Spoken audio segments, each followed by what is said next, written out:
샬롬. 오늘도 하나님 말씀 앞에 나오신 여러분 환영합니다. 우리 함께 기도하겠습니다. 하나님, 오늘도 우리의 영혼을 돌봐주시고 인도하여 주시옵소서. 말씀을 기억하고 그 속에서 하나님의 뜻과 하나님의 인도하심을 깨달을 수 있게 하여 주시옵소서.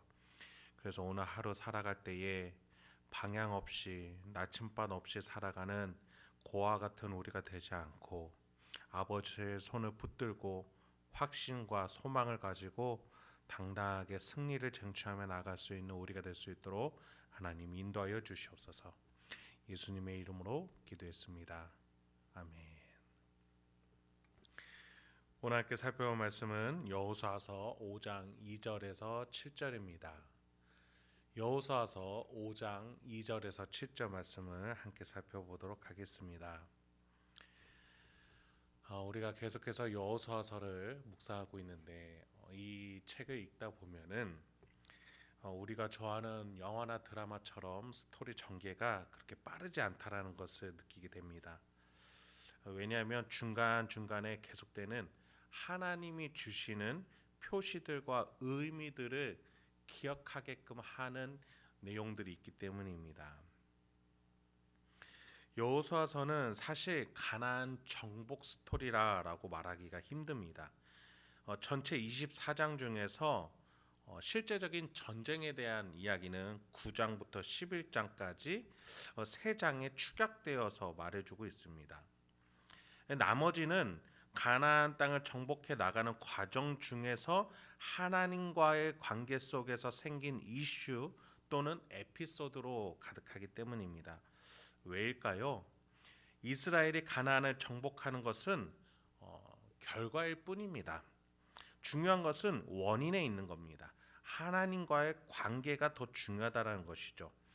하나님과의 성숙하고 친밀한 관계 속에서 이스라엘이 가장 선한 정체성을 갖게 됨으로써 가나안을 통치하는 나라로 서게 되고, 더 나아가 주변 근동 아시아에 하나님의 뜻을 전할 수 있는 통로로 서는 것, 그것이 결과로서 원인으로서 더 중요하기 때문입니다. 그래서 여호수아서를 읽다 보면 하나님과의 친밀한 관계가 무엇인가 라는 고민을 하게 되는 것이죠. 오늘 우리가 묵상하게 될 내용도 그러합니다. 2절부터 3절까지 먼저 시작해 보도록 하겠습니다. 그때 여호와께서 여호수아에게 이르시되 너는 부싯돌로 칼을 만들어 이스라엘 자손들에게 다시 할례를 행하라 하심에 여호수아가 부싯돌로 칼을 만들어 할례산에서 이스라엘 자손들에게 할례를 행하니라. 이제 요단강을 건너 여리고성을 향해 나아가는 것처럼 우리는 생각했지만 아니었습니다. 하나님께서는 다시금 멈추게 하십니다. 여호수아에게 다시 할례를 행하라.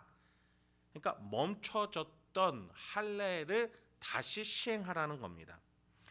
오늘 본문 7절에 보니까 그들의 대를 잇게 하신 이 자손에게 여호수아가 할례를 행하였으니 길에서는 그들에게 할례를 행하지 못하였으므로 할례 없는 자가 되었음이었더라. 그러니까 출애굽 한 1세대들은 자녀를 낳았을 때 8일 만에 할례를 베풀었어야 되는데 광야길이라서 하지 못했었다라고 말하는 것이죠.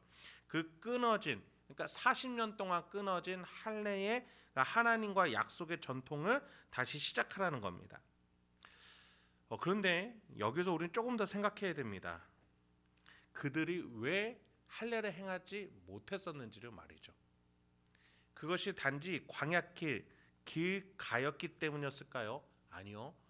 이스라엘 출애굽 1세대가 하나님을 거절함으로써 그들은 40년 동안 광야길을 방황할 수밖에 없었다는 겁니다.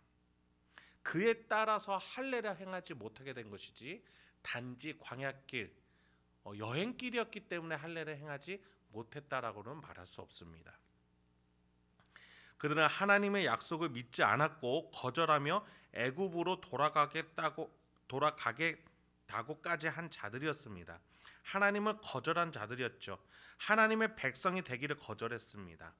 하나님 때문에 존재하는 이들이 하나님을 거절하려 하니 사실 그들은 바로 그 자리에서 생을 마감해도 할 말이 없는 자들이었습니다. 그러나 하나님은 그들을 살리시고 그들의 2세대 후세대들을 통해서 그래도 계속 하나님의 이 언약의 약속의 과정을 이끌고 가고자 인내하시면서 사랑하셨다는 겁니다.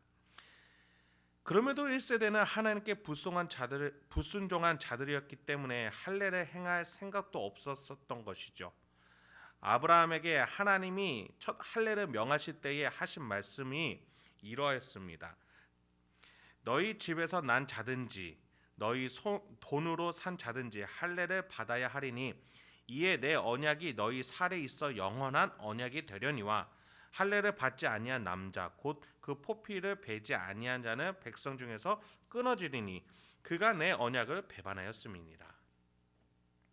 여러분, 할례라는 것은 하나님이 책임지시는 자, 하나님의 가문, 하나님의 백성이라는 표시였습니다. 그것은 아브라함에게 있는 혈통의 사람이든지 아니면 돈으로 산 주종 관계든지 어쨌든 이 약속 안에 있는 자들은 다 해야만 했었습니다. 그 표시가 없다는 것은 하나님 안에 있다는 사실을 중요하게 생각하지 않은 믿음의 없음을 판단하시고 언약을 배반한 자, 그러니까 언약을 맺지 않았거나 언약을 불이행한 자로 간주하겠다라고까지 하시면서 백성 중에서 끊어지리니 라고까지 말씀하셨었던 것을 우리는 기억해야 됩니다. 이 중요한 사실을 출애굽 1세대는 자신들의 자녀에게 행하지 않았다는 겁니다. 여호수아서는 할례를 터부시 여기는 문화와 가치를 지금 뒤엎고자 하는 것입니다. 여리고성에 가는 게 중요한 것이 아니었습니다. 하나님의 백성으로서 온전하게 정체성이 서는 것이 먼저였다라는 겁니다. 4, 5절입니다. 여호수아가 할례를 시행한 까닭은 이것이니 애굽에서 나온 모든 백성 중 남자 곧 모든 군사는 애굽에서 나온 후 광야길에서 죽었는데 그 나온 백성은 다 할례를 받았으나 다만 애굽에서 나온 후 광야길에서 난 자는 할례를 받지 못하였음이니라. 출애굽 2세대들은 광야에서 태어난 자들입니다. 그들의 부모는 태어나면서부터 종이자 노예였습니다. 출애굽을 통해서 자유인이 된 새로운 시대를 맞이한 그들이었죠. 이 출애굽 1세대들의 자녀 2세대들은 광야에서 태어난 자라고 말합니다. 태어나자마자 독립된 자유인의 자녀, 태어나자마자 자유인이었습니다. 그래서 그들은 어디론가에 소속될 필요가 있었습니다. 죄와 죽음의 노예 상태로의 애굽으로 가고자 하는 부모 세대였던 그 불순종의 세대와는 하나님은 구별하기 원하셨어요. 이들만큼은 다시 하나님의 나라 소속으로 삼고자 하셨던 겁니다. 그래서 할례가 있어야만 했습니다. 이제 하나님의 나라로서 백성으로서 그들이 가나안 땅을 가기 위해서 요단강을 건너자마자 하나님이 주신 땅에 도착하자마자 하나님은 여호수아를 통해서 할례를 시행케 하셨다라는 그 사실이 의미심장하게 우리에게 다가올 수밖에 없는 것이죠. 여러분, 나라의 3대 요소 하면은 무엇이 있겠습니까? 영토가 있을 것이고 또 시민이 있을 것이고 그리고 주권이 있을 겁니다. 출애굽을 통해서 독립된 주권이 이미 주어졌습니다. 레위기라는 그 헌법을 이스라엘에게 주어져서 이스라엘은 독립된 나라로서의 주권을 가졌죠. 그리고 이제 가나안 영토로 들어왔습니다. 요단강을 건너 들어왔죠. 그러면 이제 마지막 남은 것이 하나였습니다. 하나님의 백성이라는 시민, 그 국민이 필요했습니다. 그것은 무엇으로 얻어지는 겁니까? 바로 할례를 통해서 하나님의 백성이 증명이 되는 것이죠. 이제 하나님의 법을 통해서 또 하나님이 주신 땅을 통해서 그리고 하나님의 백성이라는 표시 할례를 통해서 하나님의 나라가 될 준비가 다 됐습니다. 여기서 하나님의 치밀하고 섬세하고 세세한 계획을 우리가 보게 됩니다. 가나안 땅을 하나님의 나라 에덴으로 만들어가는 데 있어서 이스라엘이 주도적으로 준비한 건 없었습니다. 하나님이 다 준비해 놓으셨고 하나님은 사람을 통해 일을 이루고자 하신다는 것을 우리는 그래서 기억하게 됩니다. 여기에서 마치 이스라엘은 임금의 명을 받아서 나아간 암행어사처럼 보여집니다. 임금이 다 준비해놨습니다. 권위까지 줬습니다. 암행어사는 가서 임금의 뜻을 전하면 되는 것이죠. 우리의 삶도 마찬가지입니다.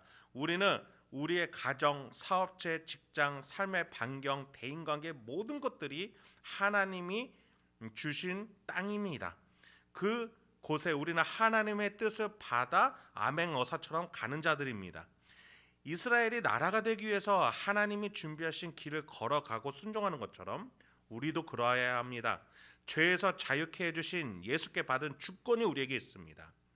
직장과 가정, 사회 등 삶의 영역을 창조해 주신 우리 성부 하나님이 계십니다. 그리고 지금 나와 함께 계심으로써 내가 하나님의 뜻으로 충만한 지혜와 영성과 그리고 감정과 의지와 모든 전인격적인 하나님의 뜻으로 충만한 백성이 되게끔 하시기 위해서 우리 안에서 일하시는 성령 하나님이 계십니다. 우리는 이것으로 하나님의 나라 에덴을 점점 키워 나가는 것입니다. 6, 7절입니다. 이스라엘 자손들이 여호와의 음성을 청종하지 아니하므로 여호와께서 그들에게 대하여 맹세하사 그들의 조상들에게 맹세하여 우리에게 주리라고 하신 땅 곧 젖과 꿀이 흐르는 땅을 그들이 보지 못하게 하리라 하시매 애굽에서 나온 족속 곧 군사들이 다 멸절하기까지 40년 동안 광야에서 헤매었더니 그들의 대를 잇게 하신 이 자손에게 여호수아가 할례를 행하였으니 길에서는 그들에게 할례를 행하지 못하였으므로 할례 없는 자가 되었음이었더라. 1세대에 대해서 6절에서 말해주고 있는 것이죠. 불순종한 세대를 말하는 겁니다. 그러면서 뭐라고 말합니까? 무엇이 가장 중요하다라고 말합니까? 여호와의 음성. 그러니까 하나님의 뜻, 방향, 의도가 가장 중요하다. 그것을 따라가야 한다. 내 심령 속에서 말씀해 주시고 깨닫게 해주시는 하나님의 의도가 가장 중요하다라고 말이죠.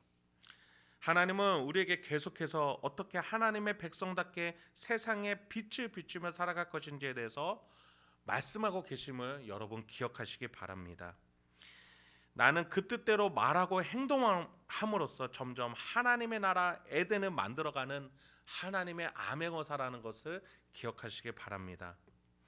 여러분 오늘 하루도 하나님과 함께 나의 삶의 반경 곳곳을 하나님의 사랑의 나라로 만들어 가시는 저와 여러분이 되길 소망합니다. 마침내 재림하시어 이 땅을 하나님의 영원한 나라로 완성시키실 왕국의 왕으로서의 예수 그리스도, 우리에게 착하고 충성된 종아 작은 것에 충성하였으니 큰 것에 충성할지라라고 말씀하실 그날까지 오늘도 이 땅에서 하나님의 나라를 만들어 가시는 저와 여러분이 되길 소망합니다. 기도하겠습니다. 하나님, 오늘도 우리에게 귀한 말씀 주시니 감사합니다. 오늘도 내 삶의 여러 곳곳에 하나님의 나라를 만들고자 합니다. 사랑과 인내로 사랑의 씨앗을 힘들고 아프고 뼈저리지만 그 사랑의 씨앗을 심게 하여 주시옵소서. 갈등, 시기, 죽음, 번뇌가 가득하고 어두워 소망이 보이지 않는 곳곳에 이 빛과 사랑을 심고 비출 수 있게 하여 주시옵소서. 내 안에 삼위일체 하나님께서 주신 빛들로 곳곳에 비춰서 하나님의 나라가 세워지게 하여 주시고 어두운 곳에 있었던 하나님의 백성들이 그 빛 안으로 그 복음으로 모일 수 있도록 하나님 우리를 사용하여 주시옵소서. 예수님의 이름으로 기도합니다.